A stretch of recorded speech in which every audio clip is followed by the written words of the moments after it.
Have you ever pulled out your own hair because your friend went back to that ex that cheated on them, trying to say that they missed them? Or maybe you have even been that person that did something that they knew they was going to regret later, but at the time it seemed completely logical. So let's rule out the obvious reasons why we do these kinds of things, like impulsivity, lack of long-term and consideration of consequences, and desperation. And believe me, I have been there. Today, however, we're going to talk about something that we don't usually talk about, and that is because, first off, we usually always consider stupid actions to be irrational. But I'd argue that sometimes blaming your mistakes on irrationality, Mercury being in retrograde, Saturn being in its return, or just being plain drunk is not going to cut it. And that is because we have to at least entertain the possibility that whatever we did that was stupid now was completely logical to us at the time. But what you usually do is we say that we thought it was logical, but now we know better with the gift of retrospect. But we have to entertain that it is actually logical to us at the time. So today we're going to talk about how logic can fail us. When we get introduced to the topic of logic, rationality, we usually equate it with being objective, just sticking to the facts. And the opposite of that is listening to your feelings. In a quote that unfortunately marked the start of my political journey as an insufferable little know-it-all, Ben Shapiro famously said in all his debates with college students that facts don't care about your feelings. But let's examine that claim a little bit, shall we? Facts don't care about your feelings means two things. One, that facts and feelings are somehow entirely different and do not affect one another at all. And two, that facts are somehow superior to feelings when it comes to remaining a respectable decision maker. Both of these things I took for granted for the longest time, but delving a bit further into it, I realized that this is a very short-sighted statement, which is very unsurprising knowing Ben Shapiro. Not only do our feelings and biases influence what kinds of facts we consider to be more persuasive to us, our feelings have much more influence than we might think. If we, for example, cannot stand the person delivering the points, it is going to take them a lot more convincing for us to even consider what they have to say. Or think about how our feelings are important, as if we are emotional, we are just less receptive to hearing out the logic of whatever someone is trying to tell us. But this we've already talked about in a previous video, so I'll link it here. So on the other hand, when we consider feelings, we also have logic. And logic is a system of truths that stem from common assumptions. It is basically a set of if and then statements, if you are a programmer, that make up the rules of the system that is coherent, hopefully. Think about how the system of how our body works. If something logically follows from another, if you eat more calories than your body burns, then it logically follows that you will gain weight. If you decide to jump off a skyscraper, it will logically follow, because of the laws of gravity, that you will accelerate until 9.81 meters per second squared and then meet your ancestors. If you don't believe in your heart of hearts that you are worth loving, it logically follows that you are more willing to put up with people's crap. Did that one hit home for you? It certainly did for me, so can we please move on?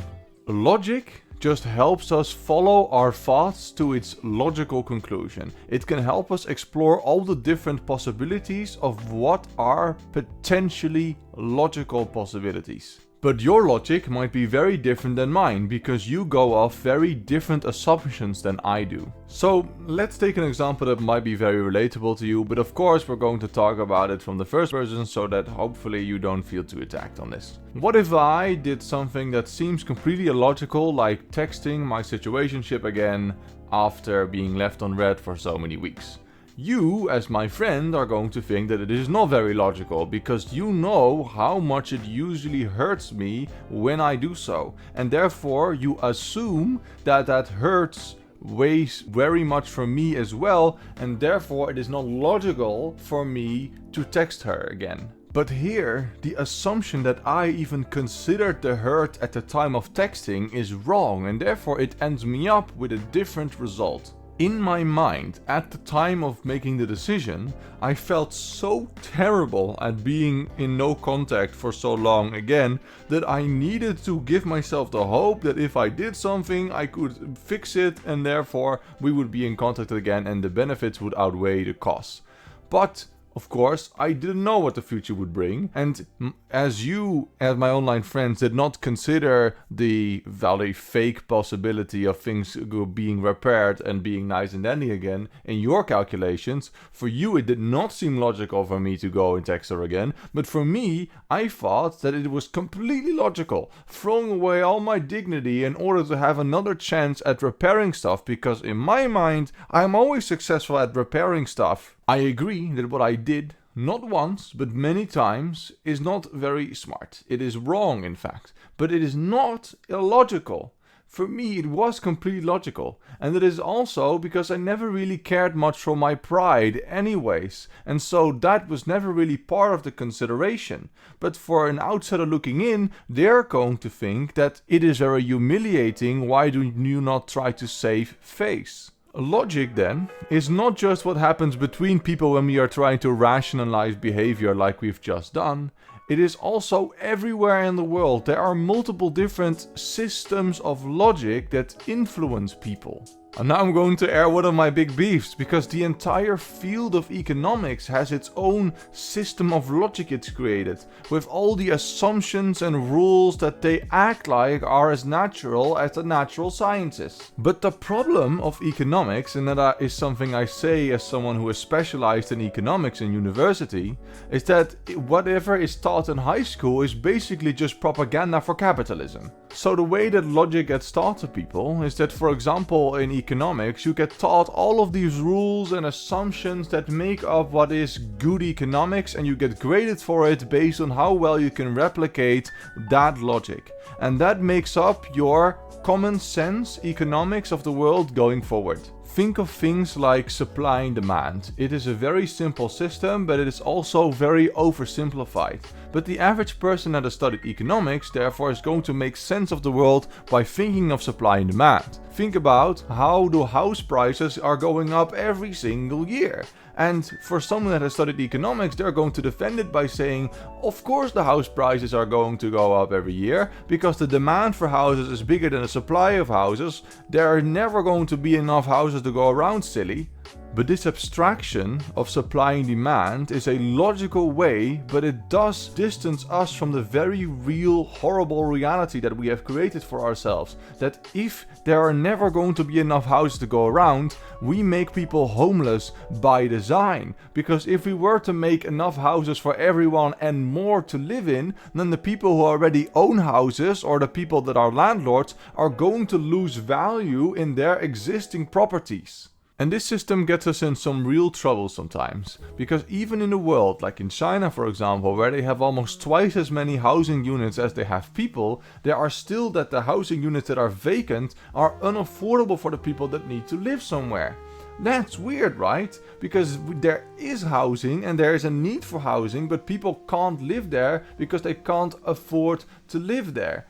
For the people that are landlords, for example, because the money that they would be getting from rent from people that, as far as they can actually afford it, is not worth it, it is more worth for them to have the houses be left vacant until they will find someone that is actually willing to pay the rent that they are charging.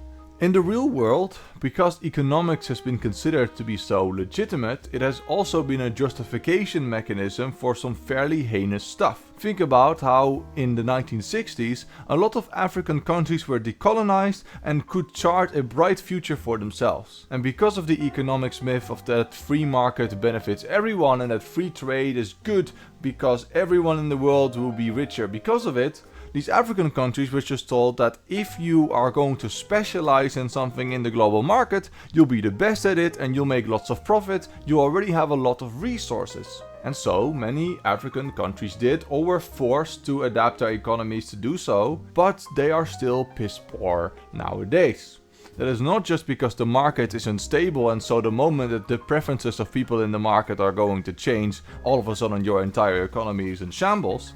It is also because the continued wealth and resources extraction of multinational companies, mainly Western multinational companies, that benefit of cruel labor practices. Think about how we want to have our iPhones cheaply, but the valuable cobalt that is mined in the Congo, it needs to be mined at some point. But the Congolese government isn't very stable and isn't able to actually bargain with Apple efficiently, and so very often there is slavery and child labor work practices going on there to make our iPhones cheaply, sell that cobalt cheaply to the West so they can make huge profits on iPhones, and if the Africans want to have iPhones, they're going to be buying it at a loss net in trade, needing for them to get out more loans in order to pay for it, getting them into more debt, and so the cycle continues. The law of unequal exchange. So yes, there are people winning because of free trade, but it's disproportionately the people on top of the food chain, and that is by design. If we want to enjoy our iPhones cheaply, we depend on Africa staying poor and being unable to really have good labor practices and good wages and not have child labor, because if all of a sudden they were paid fairly as well and they could have prosperous lives, that costs would be, logically, calculated up to us, and our iPhones would at least be 3 times the price. And this is how logic functions. Everything in this system that I've described to you is completely logically explainable, but you'll have to wonder, is it also morally justifiable? And this is how a system of logic is basically just like a bubble. A system of logic like free market economics means that if things are not working properly, it is because markets are not being free enough. It is that capitalism is not capitalist enough, but everything outside of capitalism is just bad economics. If the system is working exactly like it is supposed to work, like in the world that we are living right now, we are still screwed, as you can see. We are living in a housing crisis, a cost of living crisis, a depression and mental health crisis, a climate crisis, and we have a financial crisis as a bonus every 5 to 7 years. And if you were to point out some of the inherent flaws and contradictions in the system, like that you cannot have infinite growth on a finite planet causing the climate crisis, or that if house prices are going to rise every year, then not only living somewhere could be considered unaffordable, and also that there will be no incentive to ever make houses because it won't be profitable to rent that out, you're going to be considered a communist. The system is working perfectly well.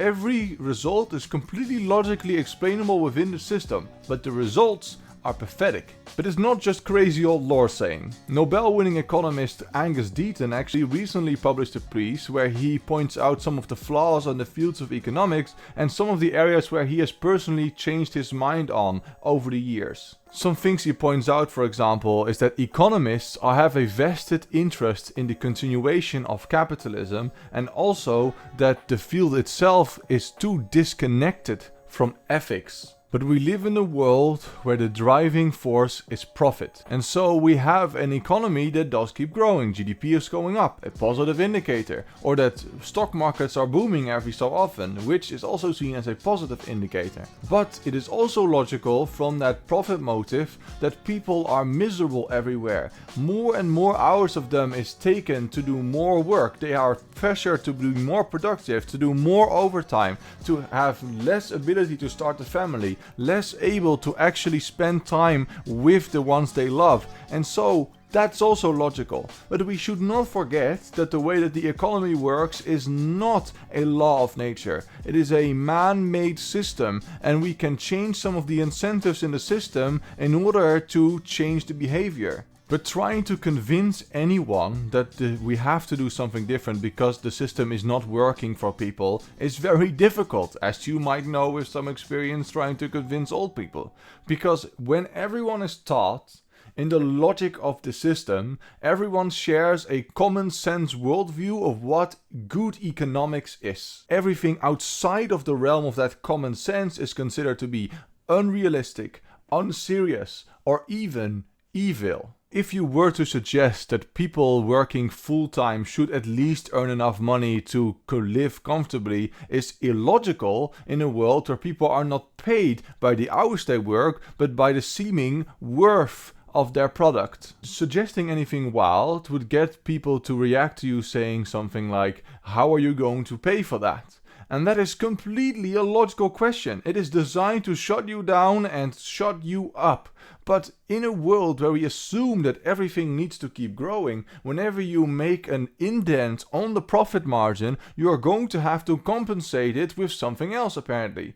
If you accept the reality that we cannot infinitely grow on a world with finite resources, we are going to have to live within our means at some point, and that means that we are going to have to make decisions that are not profitable at some point, based on our human priorities. The way that we look at the world, the way that we are taught to look at the world with the logic that it gives us, can sometimes lead us to some very heinous conclusions. Like that some people are just inherently less deserving of making ends meet because of meritocracy. The belief that everyone can just get everything they want if they put in the hard work. The deserving people will rise to the top, and so the people at the top have been hard workers and deserving, and the people that are homeless and at the bottom are just lazy. In that world of meritocracy, being homeless is just a choice, right? You could just work hard enough to become a millionaire. Notwithstanding that in order to be a billionaire, you would need to have more hours than a lifetime contains.